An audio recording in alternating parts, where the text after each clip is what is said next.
Halo teman-teman, kembali lagi bersama aku ya. Lihat teman-teman, boneka Squid Game berulang tahun ya. Dan dapat banyak kado teman-teman. Ayo kita buka kadonya ya teman-teman. Kira-kira isinya apa ya teman-teman?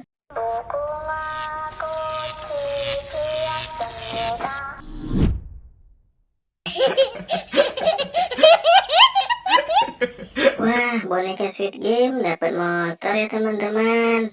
Selanjutnya kita buka kado yang berwarna ungu ya teman-teman.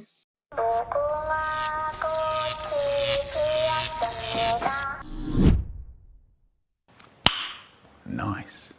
Wow, kado yang kedua boneka Squid Game dapat mainan remote control ya teman-teman. Wah, mantap sekali teman-teman. Baiklah, kita lanjut lagi ya. Kado yang ketiga yang berwarna biru ya teman-teman. Kira-kira isinya apa ya?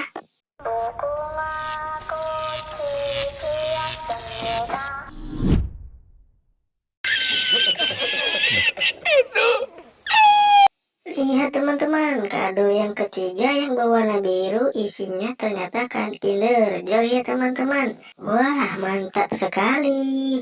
Nah, yang terakhir ya teman-teman, kado yang berwarna hijau ya teman-teman. Kira-kira isinya apa ya?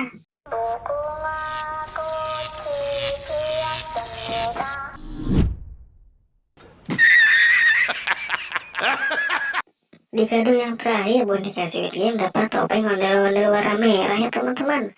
Baiklah teman-teman, sampai di sini dulu ya videonya. Jangan lupa subscribe. Dadah.